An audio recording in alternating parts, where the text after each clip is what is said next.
Good evening, and welcome back to another episode of Friday Night Fireside Chats.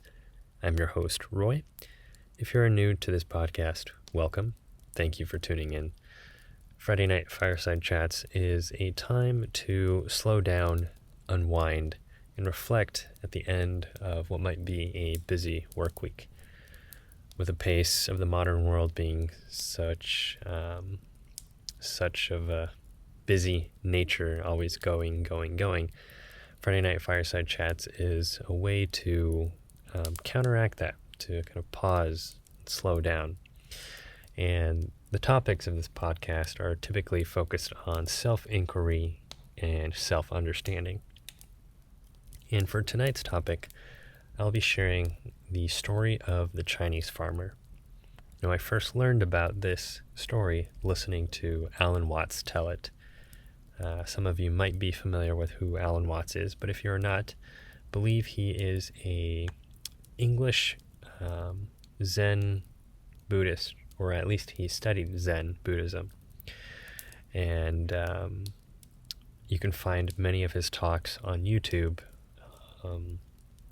He typically talks about kind of similar topics focused on self-inquiry and self-understanding, and from a very Zen Buddhist kind of mindset or philosophy.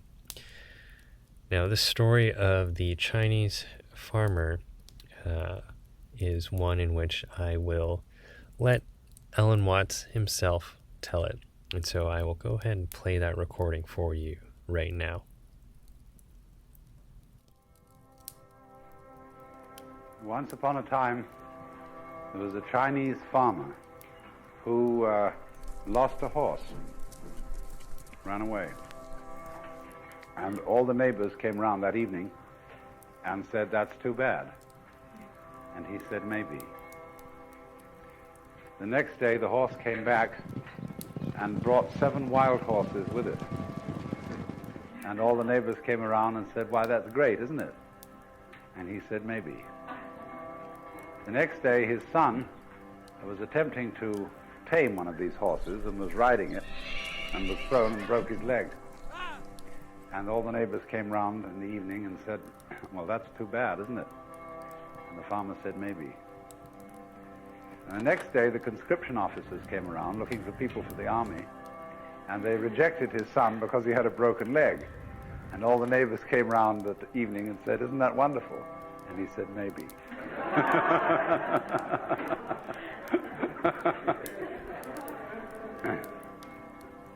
The whole process of nature is an integrated process of immense complexity, and it is really impossible to tell whether anything that happens in it is good or bad, because you never know what will be the consequences of a misfortune, or you never know what will be the consequences of good fortune.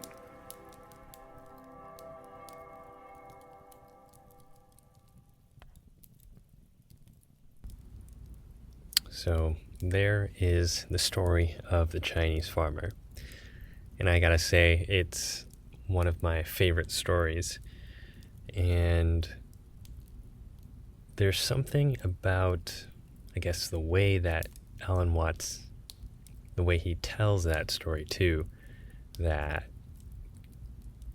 kind of further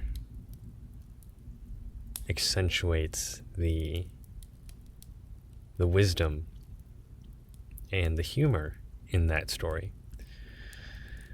And so I share this story right now because, kind of similar with all the previous podcasts,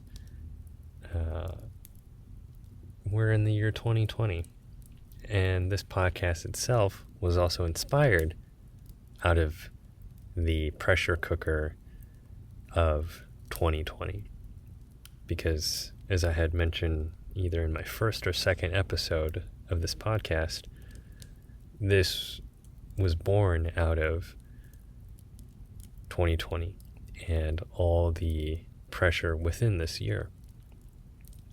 And so I think this story is very fitting because it has me, and I hope to invite you to consider as well, the many perspectives one can take of intensity, of pain, of difficulty. Because to say the year 2020 has involved pain and difficulty would likely be an understatement for many people. And yet, there is an opportunity there. For example, this podcast as an example. If there were not this intense pressure and difficulty, likely this podcast would not exist.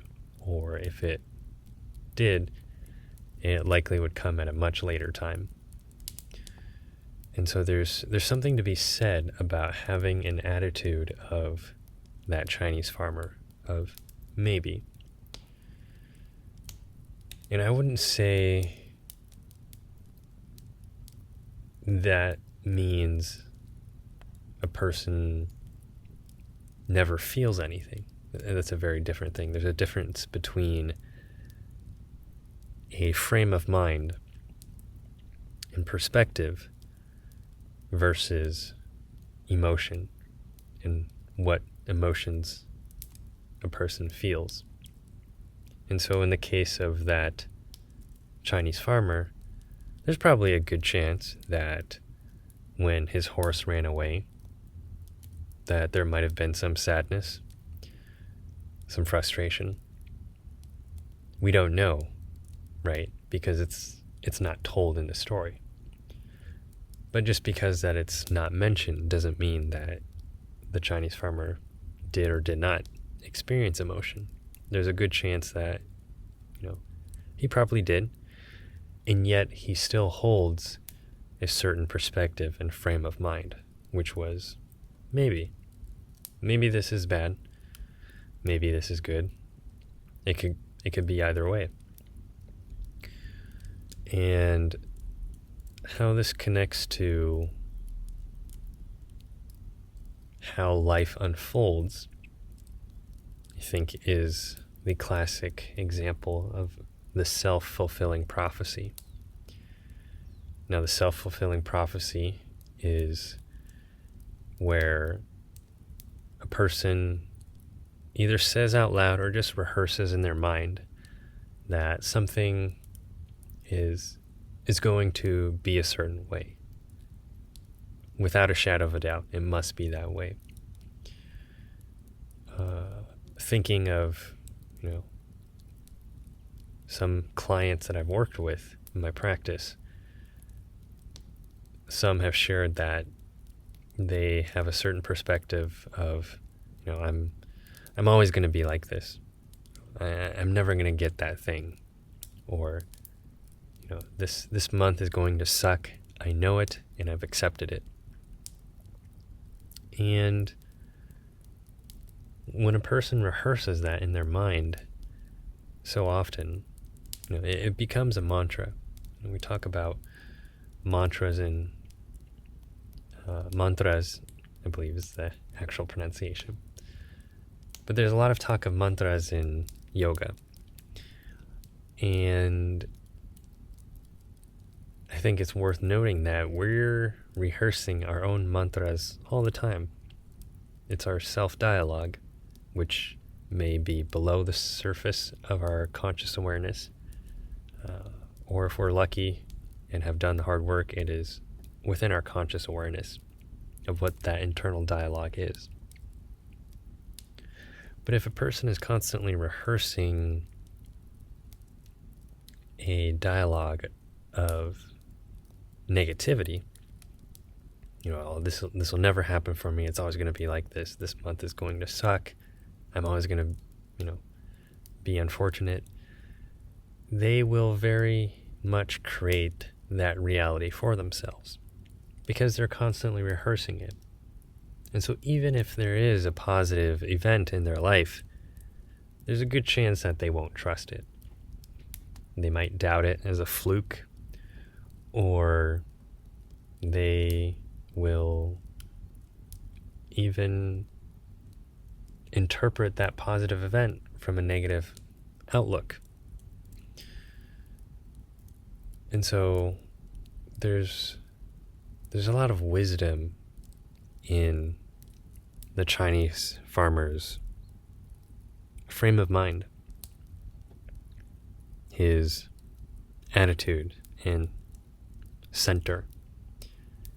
Because by saying maybe this is bad, maybe this is good, he creates a reality that is open to possibility.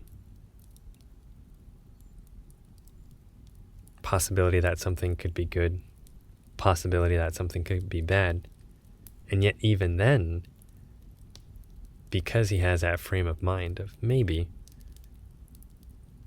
then life no longer becomes a series of good or bad experiences. Life simply is. Life happens. And so he creates that reality of he can choose how he engages with life events. And there's just something very powerful about that. And part of that is also embedded in the practice of meditation, or at least my own personal understanding of meditation, which is that you're becoming the observer. You're in the observer stance. So any thought, any feeling, physical sensation is all under the umbrella of your awareness. And by being the observer, you yourself are larger than the experience, because you are the one who is observing the feeling or the sensation. And then you can choose how you want to engage that. You could let it go. You could hold on to it. Either way, it is under the power of your awareness. And so it is no longer something that happens to you in a way in which you are powerless to it. But in fact, you are the power of the person, the consciousness that is experiencing it. And I'm aware that might sound a little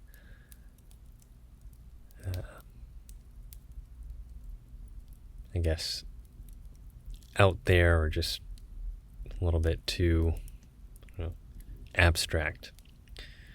But from personal experience, it really is a profound difference in how I experience my life versus before. Like before, very much feeling life was happening to me in a very negative way. Just like I believe there was even a certain point in my life where I had told a friend, I'm like, I'm cursed. I'm cursed because X, Y, and Z. That wasn't going well for me. And it very much was an experience where my emotions, my thoughts were at the mercy of life events. Whereas now, even if I experience those same thoughts or emotions, let's say the negative ones, I am able to observe and witness those emotions and thoughts from a place of non-attachment, from a place of maybe. Like, yeah, maybe this is bad. Okay, I'm aware that I'm thinking maybe this is bad. And that's it. It's like watching clouds pass in the sky in a very non-attached manner. Like, oh, here comes a cloud. Oh, it's gone. no, here comes another cloud, and yeah, it's shaped like this sort of animal. Okay. Oh, well, there it goes. And by shifting my awareness and consciousness to such an attitude, I'm able to handle and receive life events in a way that is very open-handed, which has been incredibly freeing and satisfying. And so that's a perspective that I've really gotten back to and has been tested in the year 2020, because there have been many instances where the person I was just a couple years ago likely would have crumbled apart under the pressure of 2020. And so when the shit hit the fan, or as it continues to hit the fan in 2020, I'm able to find opportunity. Like there's always an opportunity in crisis, and shifting my perspective to a mantra that takes the form of a question, I've constantly asked myself, what is the opportunity here that I don't see right now? And then letting myself witness what that is. So an example, the office space that I work in, there's many other clinicians who work there. The office space temperature was very cold. This was about 2 weeks ago. Very cold. And that was because the thermostat did not change since the summer. And so it was just getting very uncomfortable in the rooms. And when with clients, sometimes I just had a really hard time being in the room while my hands and feet are so cold. And so after my client left, I looked at the grates in the ceiling where the cool air and the AC was coming from. Now, I am aware that I mentioned a thermostat, and yes, there's a thermostat in the common area, but a while back there was a post-it note there that was saying, please do not change the thermostat.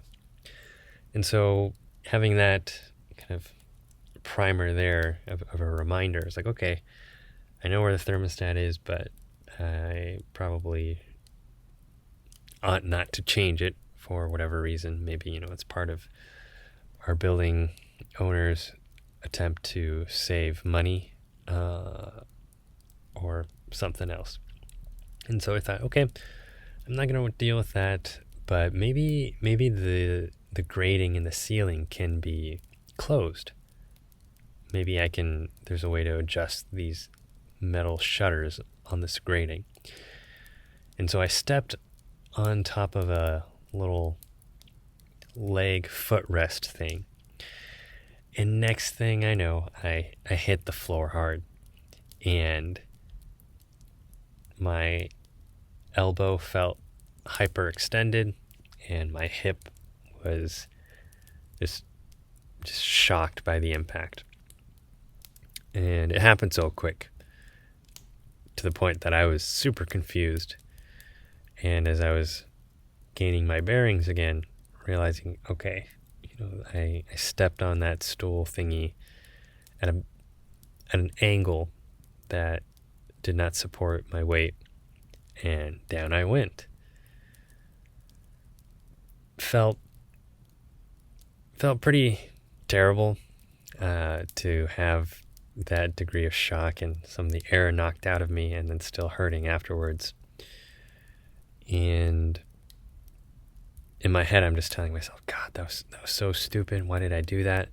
I should have been more careful. Man, I should have just dealt with the cold temperature. I should have just dealt with it. And then my attitude shifted. Then I thought, okay, I'm accepting and validating my experience of this event. I am validating and accepting the fact that I wanted to try to make something happen. It did not work out the way I wanted to. And in fact, it worked out in a way that feels pretty terrible right now. And I'm going to see what is the opportunity here. What silver lining might there be to this that I'm not yet aware of? And two things happened. One, I wrote an email to our group practice saying, hey, I'm feeling very cold in the room. I imagine other people are too. Is there a way we can turn off the cold air or adjust is there something we can do to adjust the grates in the ceiling? Does that work? I haven't touched the thermostat because there was a post-it note saying to not touch the thermostat. And then the second thing was, I suddenly remembered that the room that I was using at that time had a little portable heater it's like this Duraflame heater that's like, it's a fake fireplace basically, but it also has a heat function. And all of a sudden I remembered, oh, I can use this. It's probably a year ago that I first used it, and it's not mine, so it's not something that I'm in a habit of thinking, oh, I can use this. There's a heater I can use. So those two positives came from it, because I would not have sent that email if I had not taken that fall. And so that was kind of part of there was sort of like an internal sense of tenacity, because I was thinking, man, that sucked. Gosh, now I have to feel this pain for the next client. And then another part of me kicked in. It was like, no, I'm not taking that shit. Like I'm going to salvage something from this. And so what am I going to salvage? Well, I'm going to send an email and figure this out. And then the second thing was like realizing, oh, well, there's a portable heater here, this Duraflame heater that I've forgotten about, because it's a fake fireplace and it's usually just used as a decorative piece. And so, yeah, it wasn't something that I thought about until that moment that I was lying on the floor and then just looked to my side and saw, oh, wait, hey, I can actually use this. And then later, the people in the office who kind of are more in charge of the office responded like, hey, yes, it's freaking cold in here. There is a thermostat. We don't touch it because, I think the building owner might have some policy around it, but it's freaking cold, and, I'll turn it on for us so that it should be much warmer in each of the rooms now. So those two positives came from it. And although I still felt that pain in my elbow for weeks, even still feel it a little bit now, but it's much better. I I was willing to look for something positive. Now, some might say like, oh, well, you're not doing what the Chinese farmer is doing then, because you're deliberately trying to look for something positive in this event. And to that I would say, that's fair, because it isn't, the same stance of, oh, maybe, so maybe it was bad that I fell, or maybe it was bad that I tried to see if I could do something about the cold temperature. But I think that's the flexibility of it, because you can take a maybe perspective, you can take it's all going to be negative perspective, and you can take it's all going to be a positive perspective. But essentially, whatever perspective you take, you have the opportunity to create a certain reality. And for me, in that moment, in that experience, I experienced what I would say was negative, which was the falling and hurting myself. And at the same time, I thought, how much good is it going to do me to beat myself up mentally when I'm already sort of banged up physically? Like, that's not going to do me any favors. And so seeing something positive that came out of that event was, again, sort of a meditative exercise of, I'm aware that I want to think negative things and this doesn't feel good. I'm also aware that I'm looking for something positive out of this. But either way, I'm able to shape that experience. I'm able to shape reality in a way. And even though there are events that happen outside of my control,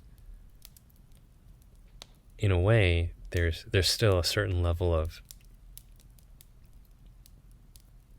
conscious choice and sovereignty in being able to choose how I want to respond to external events. And so that is just a simple personal experience that illustrates the power and magic, and I would say wisdom, to the story of the Chinese farmer. That whatever life events occur for a person, one can always have that perspective of maybe it's bad, maybe it's good, maybe it's completely neutral. But it creates a very open-handed experience of life, where life happens and it's less seen as life is against me. And I think the last thing I'll add to that is this mindset of the Chinese farmer and Zen Buddhism and meditation, I think, is something that the West could benefit from a lot. Even the growth and popularity of mindfulness practices in the West is just barely scratching the surface. Oftentimes how I have seen it used is more so to boost productivity or reduce anxiety. Nothing wrong with either of those things, but there's a manner in which the West takes certain practices and concepts and seems to commodify them and make them into more commercialized practices versus a deep, disciplined spiritual practice. And so I think when people in the West are able to learn how to do that, and I would say I include myself, it's something I'm still learning to do, but when people in the West can begin to take meditation or a certain philosophy and perspective within Zen Buddhism more seriously, an actual spiritual practice that is core to their life, I think it will change a lot of things. How we relate to one another, how we go into work, how we experience life, all those things. That's all for tonight. Thank you for tuning in to this episode of Friday Night Fireside Chats. If you enjoy these podcasts and the work that I do, I would ask that you consider visiting my website, www.sacredwildman.com. There you can learn more about the work that I do, and you can also support me if you wish to. There is a little link at the bottom of my homepage where you can donate to support the work that I do. And with that, I wish you all a great Friday evening and a restful weekend.